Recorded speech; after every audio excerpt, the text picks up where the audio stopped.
Your biological age and your birthday are two completely different numbers.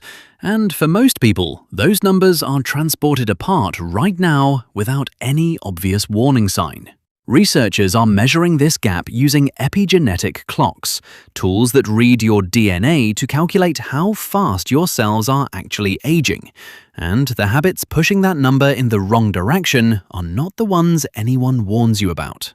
Not smoking, not skipping workouts, not the obvious stuff. The three habits driving the most acceleration on these clocks are ones most people do without a second thought. And one of them, the last one, is something you've almost certainly been doing every single morning under the assumption it was keeping you healthy. That assumption is the problem. Before we get into it, here's what's actually happening under the surface. Scientists now use tools called epigenetic clocks. Think of them as a biological speedometer for how fast your cells are aging.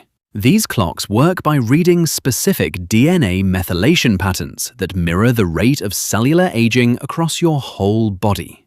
The clocks don't care how old your ID says you are. They measure how old your biology actually is. And the habits in this video are showing up on those clocks in a big way. So let's get into it.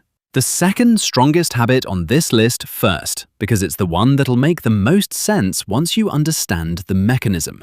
Habit number 1 is sitting still right after you eat.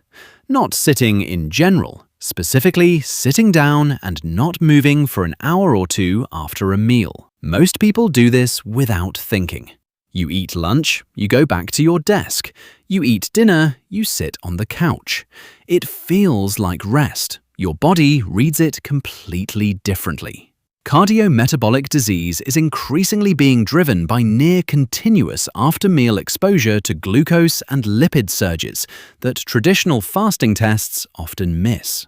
When you eat and then go completely still, your muscles, which are your body's primary glucose disposal system, are offline.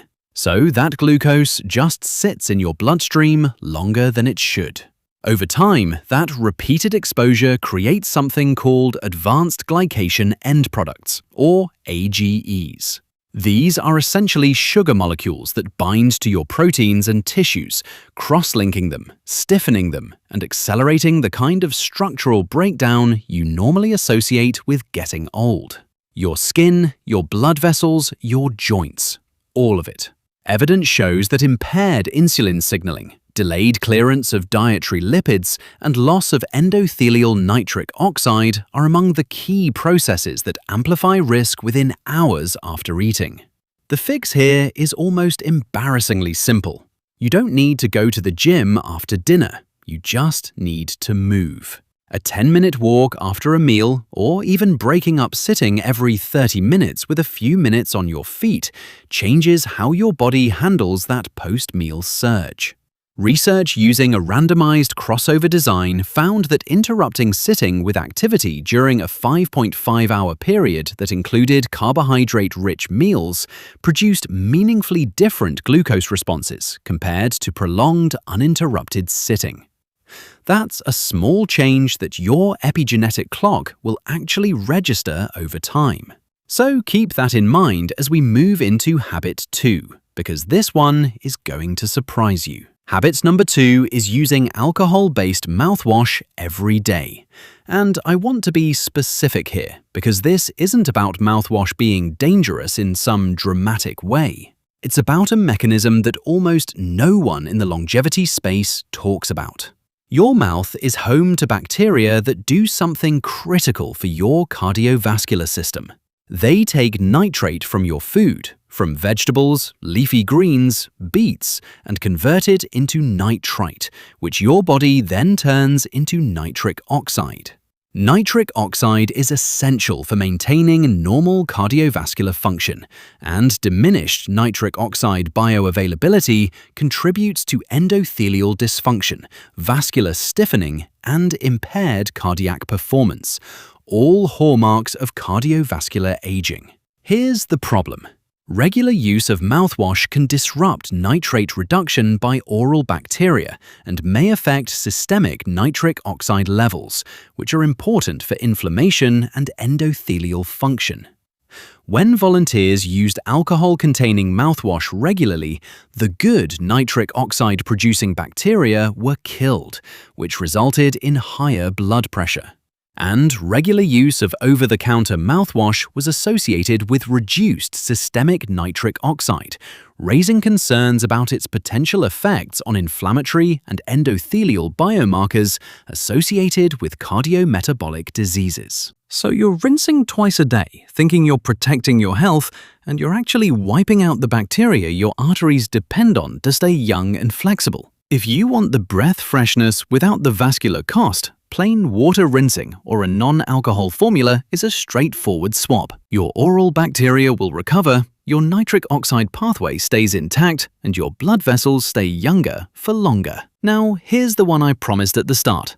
The habit almost nobody suspects, and this one is the strongest signal on the epigenetic clocks. Habit number 3 is living out of sync with light and dark, not just getting bad sleep. Specifically, the pattern of late-night screens, irregular sleep times, and staying up well past when your body expects darkness. This is different from just being tired. The mechanism goes much deeper. The circadian system, primarily governed by the suprachiasmatic nucleus of the hypothalamus, consists of a central clock and peripheral clocks distributed across various body tissues, and clock genes generate a 24-hour oscillatory cycle via a transcription-translation feedback loop. When you disrupt that cycle, with bright screens at 11 p.m., inconsistent wake times, or shift work-style schedules, you're not just losing sleep quality, you're dysregulating the genes that control cellular repair. Alterations in core circadian clock genes can cause disruptions in the regulation of the brain, heart, muscle, liver, adipose tissue, pancreas, intestine, and immune system, as well as glucose homeostasis and lipid metabolism. And the aging connection is direct. Eliminating certain circadian-related genes, like SIRT1, accelerates the aging process, while overexpression of SIRT1 protects against age-related changes. SIRT1 is one of your body's core repair proteins. It runs on a schedule. When your light exposure is chaotic, that schedule breaks down. Epidemiological evidence shows that shift workers have a 40% increased risk of developing type 2 diabetes and a 23% higher susceptibility to cardiovascular disease. And a large-scale cohort study found a strong link between irregular sleep-wake cycles and elevated all-cause mortality. The fix isn't a perfect sleep hygiene routine. It's simpler than that. Consistent wake time, morning light exposure within an hour of waking, and cutting bright screens in the last 90 minutes before bed. Those 3 things alone start to re-anchor your clock genes and protect the cellular repair systems that keep your biological age from running ahead of your calendar age.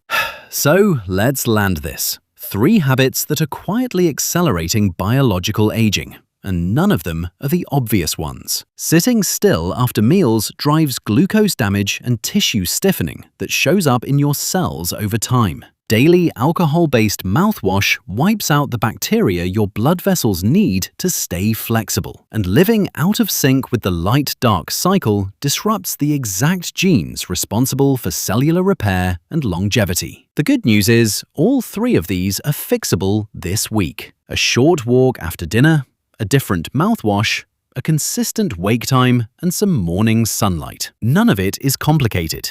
It just has to be consistent, because repeatable habits are what your biology actually responds to. If this kind of thing is interesting to you, the mechanisms behind aging that most longevity content skips over, drop a comment below with which habit surprised you most. I'm genuinely curious which one lands hardest for people. And if you've already been doing one of these without knowing it was a problem, let me know. Those comments actually shape what I cover next. There's a follow-up video that goes deeper on the food side of biological aging, specifically the everyday foods that accelerate cellular aging faster than most people realize. It's worth watching right after this one.